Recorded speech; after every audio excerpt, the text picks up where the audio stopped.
एक बंदर ने विधवा औरत को किया गर्भवती। लंबी कहानी। गांव के छोटे से किनारे पर स्थित झोपड़ी में रहने वाली सुमन एक साधारण विधवा औरत थी। उसका पति कुछ साल पहले बीमारी के कारण चल बसा था और तब से वह अकेले ही अपना जीवन जी रही थी। गांव के लोग उससे दूरी बनाकर रखते थे क्योंकि विधवा होने के कारण उसे अशुभ माना जाता था। सुमन का जीवन नीरस और एकाकी था, लेकिन एक दिन कुछ ऐसा हुआ जिसने उसकी जिंदगी को पूरी तरह से बदल कर रख दिया। पहला अध्याय।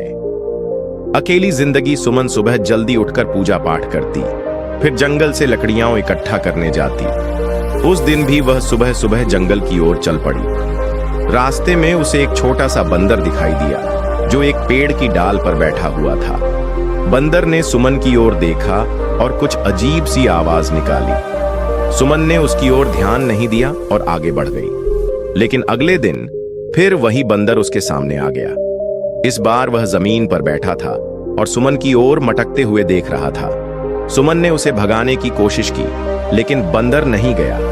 वह उसके पीछे पीछे चलने लगा। सुमन ने सोचा कि शायद बंदर को भूख लगी है, इसलिए उसने अपने थैले से एक रोटी का टुकड़ा निकालकर उसकी ओर फेंक दिया।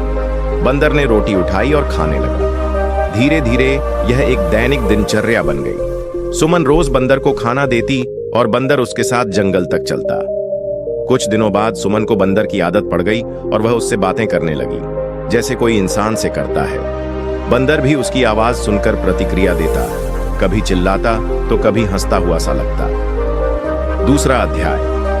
रहस्यमयी रात। एक रात सुमन अपनी झोपड़ी में अकेली सो रही थी। अचानक उसे लगा कि कोई उसके कमरे में है। वह डर गई और चिल्लाने ही वाली थी कि तभी उसने देखा कि वही बंदर उसके पलंग के पास खड़ा है। सुमन ने सोचा कि शायद बंदर खिड़की से अंदर आ गया है, लेकिन बंदर का व्यवहार आज बिल्कुल अलग था।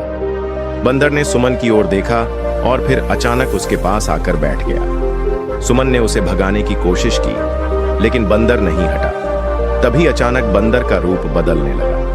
उसका शरीर बड़ा होने लगा और धीरे धीरे वह एक युवक में परिवर्तित हो गया। सुमन की सांसें रुक सी गईं। वह चिल्लाना चाहती थी, लेकिन उसका गला सूख गया।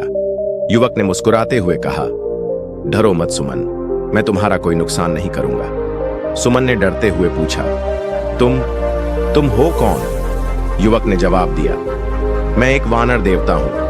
तुम्हारी दयालुता और तपस्या से प्रसन्न होकर मैंने तुम्हारे सामने अपना असली रूप दिखाया है। सुमन को विश्वास नहीं हुआ, लेकिन युवक का व्यवहार इतना सौम्य था कि उसका डर धीरे धीरे कम होने लगा। तीसरा अध्याय। गर्भवती होने का रहस्य। कुछ दिनों तक वह युवक रात में सुमन के पास आता और सुबह होने से पहले चला जाता। सुमन को उसकी संगत अच्छी लगने लगी। वह उससे अपने दुख सुख की बातें करती और वानर देवता उसे समझाता। एक दिन सुमन ने महसूस किया कि उसका पेट बढ़ने लगा है। उसे समझ नहीं आ रहा था कि ऐसा क्यों हो रहा है। गांव वालों ने जब उसका पेट बढ़ता देखा तो चर्चाएं शुरू हो गईं। लोग कहने लगे कि सुमन ने किसी के साथ संबंध बनाए हैं और अब वह गर्भवती है। सुमन ने जब वानर देवता से इस बारे में पूछा तो उसने कहा, यह मेरा वरदान है। तुम एक दिव्य संतान को जन्म दोगी जो इस गांव का भाग्य बदल देगी। सुमन घबरा गई।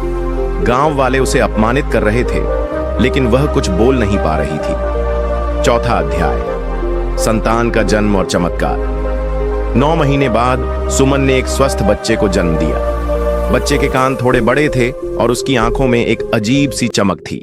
गांव वाले उसे देखकर डर गए और कहने लगे कि यह राक्षसी संतान है। लेकिन जब बच्चा बोलने लगा तो उसने ऐसी ऐसी बातें बताईं जो भविष्य में घटित हुई। धीरे धीरे लोगों को विश्वास हो गया कि यह कोई साधारण बच्चा नहीं है। एक दिन वानर देवता फिर प्रकट हुए और सुमन से कहा, मेरा काम पूरा हो गया है, अब मुझे जाना होगा। सुमन ने उन्हें धन्यवाद दिया और बच्चे को लेकर गांव में रहने लगी। बच्चा बड़ा होकर एक महान आर्षी बना और उसने गांव का नाम रोशन किया। उपसंहार। सुमन की कहानी आज भी गांव में प्रसिद्ध है। लोग कहते हैं कि देवताओं की कृपा से ही कोई विधवा औरत मां बन सकती है। यह कहानी प्रेम, विश्वास और दैवीय चमत्कार की कहानी है, जो साबित करती है कि भगवान किसी न किसी रूप में अपने भक्तों की मदद करते हैं।